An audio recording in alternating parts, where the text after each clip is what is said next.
ওদালগুৰি জিলাৰ টংলাৰ পানেৰীত অশুভ ঘটনা। কলিতাৰ পৰিয়ালত এটা হাঁহে তিনিটাকৈ পাৰিলে কলাকণী। আশ্চৰ্যকৰ, কিমান আশ্চৰ্য!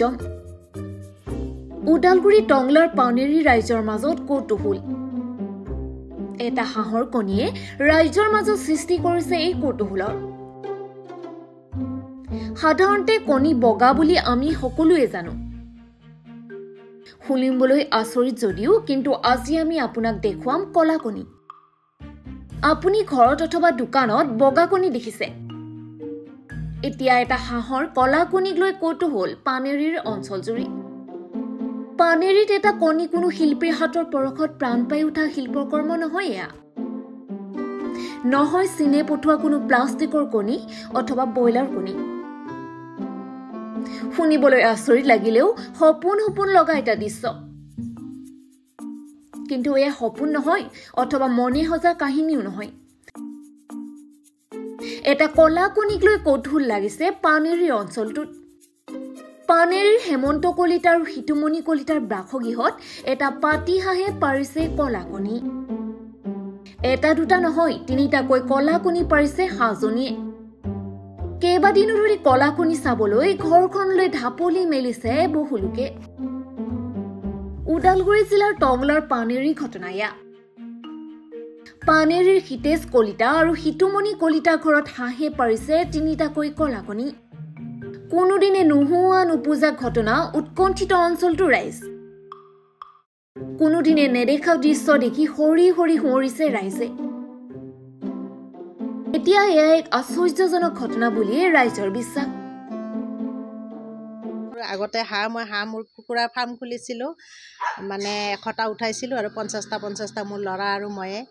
তাৰপিছতে কি কৰিলোঁ, যেতিয়া কণী পাৰিবলৈ মই কেইজনীমান হাঁহ ৰাখি দিলোঁ, কুকুৰাও ৰাখি দিলোঁ।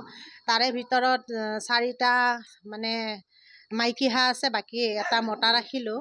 কিন্তু এই মাইকী হাঁহ 3টাৰ কোনটোৱে পাৰিছে গম নাপাওঁ, আৰু এটাই মানে কলা কণী পাৰিছে। প্ৰথম দিনা যেতিয়া মই পালোঁ, মই আচৰিত হ'লোঁ যে কোনোবাই তন্ত্ৰ মন্ত্ৰ কৰি কিবা কৰি থৈ গ'লে নেকি, নে কিবা বেলেগৰে মানে সাপৰে কণী হ'ল। তাৰপিছত বহুত চাৰ্চ কৰিলোঁ, কৰি পেলাই মানে নাই। পিছদিনাখন যেতিয়া আকৌ এটা পালোঁ, তেতিয়া মানে ভাবিছোঁ আৰু যে নাই, এইটো হাঁহে নিশ্চয় পাৰিছে। কিন্তু আচৰিত, তাৰে পিছত আকৌ মই অপেক্ষা কৰিলোঁ, দুদিন নে এদিন গেপছ দিলে। তাৰপিছত আকৌ এটা পাৰিলে আৰু 3টাই পাৰিছে। কিন্তু এতিয়া এই 3জনী হাঁহৰ ভিতৰত কোনজনীয়ে পাৰিছে গম পোৱা নাই আৰু, একেলগে থাকে যিহেতু। এই কলা হাঁহৰ কণী মানে বিচাৰি মানে মানুহ বহুত আহিছে মোৰ ঘৰত, মই দিয়া নাই। মই ভাবিছোঁ তাৰমানে মোৰ যিটো সন্দেহ সেইটো মাৰিব বিচাৰিছোঁ যে মই উমনি দিম, তাৰ পৰা কি মানে জন্ম হয় সেই বস্তুটো চাব বিচাৰিছোঁ, আৰু সেইকাৰণে ৰাখি থৈ দিছোঁ। আৰু কিছুমানে ফটো লৈ গৈছে ঘৰত, আহি পেলাই ষ্টেটাছ দিছে, ক'ৰবাত হেৰি কৰিছে, এনেকুৱা আৰু।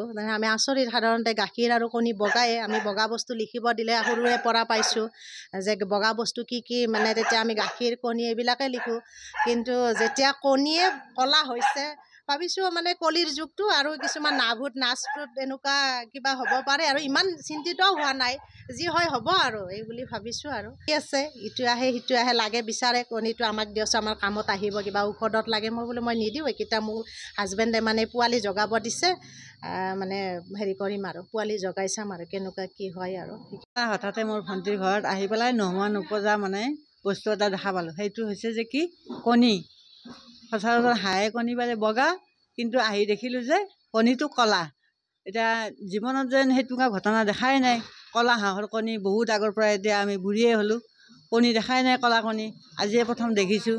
এতিয়া কি কাৰণ কি কথা এইবিলাক একো ধৰিব পৰা নাই। আৰু 3টা পাৰিছে, 3টাই পাৰিছে মাত্ৰ। মোৰ ভণ্টিৰ নাম হৈছে সিতুমণি কলিতা। কেইটা পাৰিছে? 3টাই পাৰিছে মাত্ৰ, তাৰপিছত আৰু নাই। মানে এতিয়াও ধৰিব পৰা নাই। আৰু প্ৰথমতে ভয়ে লাগিল কলা কণী দেখা পাই পেলাই, কি কাৰণত কণীটো কলা হ'ল। তাৰপিছতে ভাবিলোঁ, ভণ্টিক ক'লোঁ জানো থৈ দেচোন, কিজানি বগাও হ'ব পাৰে।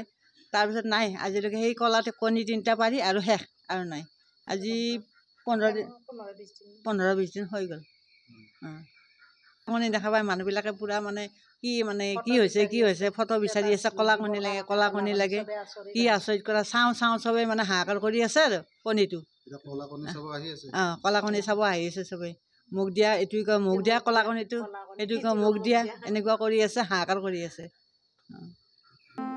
টংলাৰ পৰা মিন্ময় চহৰীয়া ৰিপৰ্ট গ্ল'বেল এনি।